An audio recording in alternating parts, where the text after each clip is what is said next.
Il y a des jours dans la vie où tout bascule. Et ben, le jour où j'ai perdu mon père, tout est devenu flou. Voilà, tout est devenu confus. J'étais perdu. Que faire en premier? L'hôpital me demandait d'organiser le transport vers la chambre funéraire. Qui contacter? Comment annoncer la nouvelle? Il fallait prévenir ses amis, ses anciens collègues, n'oublier personne pour ses derniers adieux. Est-ce qu'il avait prévu quelque chose pour ses obsèques? Tout simplement. Voilà, moi j'y avais jamais pensé. Comment trouver la bonne agence de pompe funèbre? Combien ça va coûter? Enfin voilà, c'était tout un tas de questions auxquelles j'avais absolument aucune réponse, évidemment. Et je savais pas par où commencer, quoi.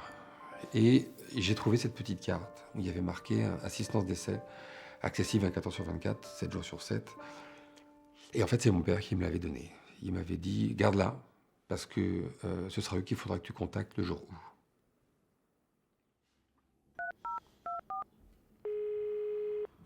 Assistance d'essai Sérénicar, Mélodie à votre écoute. Bonjour, voilà, je vous appelle parce que j'ai perdu mon père et je sais pas quoi faire.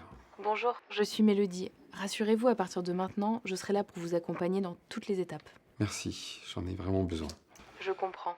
D'abord, je vais vous poser quelques questions et je vous expliquerai tout au fur et à mesure. D'accord. On va commencer par s'occuper du transport de votre papa vers une chambre funéraire. J'aurai besoin de savoir où est-ce qu'il se trouve et ensuite on se chargera d'organiser les obsèques. Ok, très bien. Clémence, bonjour.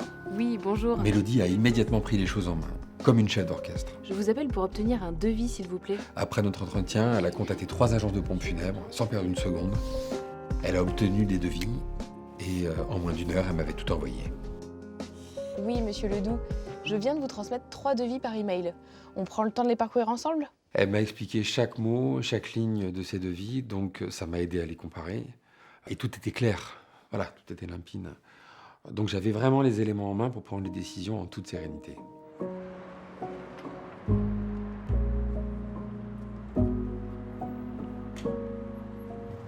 Bonjour. Bonjour. Quand je suis arrivé dans l'agence, la conseillère m'a accueilli et chaque étape semblait déjà préparée. Ce que je vous propose, c'est que compte tenu du fait que la cérémonie religieuse aura lieu... En fait, Mélodie l'avait informée de tout.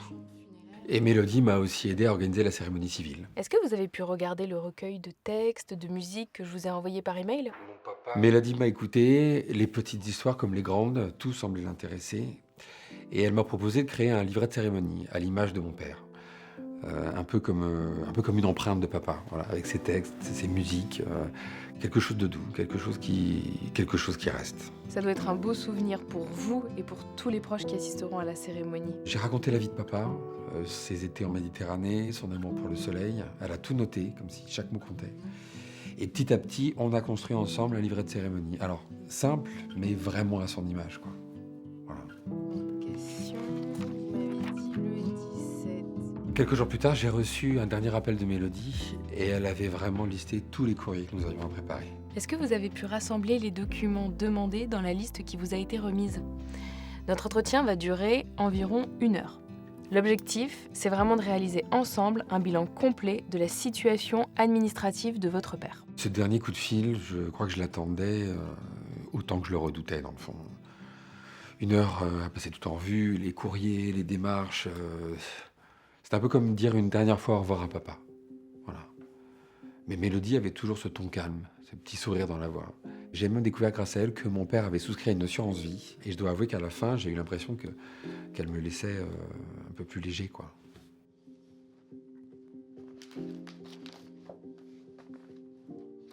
En fait, Mélodie, elle n'a pas fait que organiser des obsèques. Non, elle m'a accompagné pas à pas, voilà, sans jamais me laisser seule. Elle a trouvé l'agence de pompe funèbre, elle a organisé le transfert, réglé les détails. En fait, à chaque étape, elle m'expliquait ce qui se passait, et avec des mots simples. Voilà. Donc je prenais les décisions, mais jamais sans filet.